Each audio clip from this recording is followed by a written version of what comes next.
போச்சு. பிரதர்ஸ்கெல்லாம் தெரிஞ்சிருக்கும். யாரா அந்த பையன், நான் தான் அந்த பையன் ஒரு பாட்டு.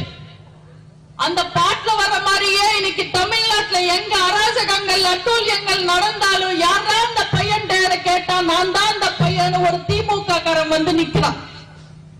கல்லூரியில பாலியல் வன்கொடுமையா, யாரா அந்த பையன் கேட்டா நான் தான் அந்த பையன் ஒரு திமுக காரன் வந்து நிக்கிறான். வீடு பூந்து கொலை பண்ணிட்டாங்களா, யாரா அந்த பையன் கேட்டா நான் தான் அந்த பையன் ஒரு திமுக காரன் வந்து நிக்கிறான். பிரியாணி கடையில ஓசி பிரியாணிக்கு சண்டையா, யாரா அந்த பையன் கேட்டா நான் தான் அந்த பையன் ஒரு திமுக காரன் வந்து நிக்கிறார். செயின் அறுத்துட்டாங்களா, வலி மறிச்சு கொள்ளையடிச்சுட்டாங்களா, யாரா அந்த பையன் கேட்டா நான் தான் அந்த பையன் ஒரு திமுக காரன் வந்து நிக்கிறார். போக்சோ கேஸா, யாரா அந்த பையன் கேட்டா நான் தான் அந்த பையன் ஒரு திமுக காரன் வந்து நிக்கிறார். கோவில் சொத்து கொள்ளையடிச்சுட்டாங்களா, யாரா அந்த பையன் கேட்டா நான் தான் அந்த பையன் ஒரு திமுக காரன் வந்து நிக்கிறார்.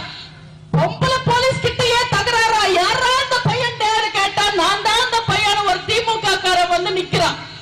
நடிகைக்காக விஷம் குடிச்சுட்டானா, யார் தான் அந்த பையன் கேட்டா நான் தான் அந்த பையன் ஒரு திமுக காரன் வந்து நிக்கிறான். இந்த திமுக காரன் யாருன்னு தெரியுதா?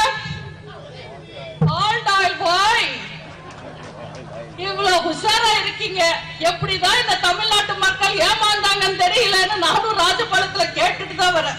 பாதகம் செய்பவரை கண்டால் நாம் பயம் கொள்ளலாகாது பாப்பா.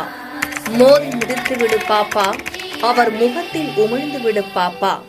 அண்மை செய்திகளை உடனுக்குடன் தெரிந்து கொள்ள இணைந்திருங்கள் எம் நாடு தொலைக்காட்சியுடன்.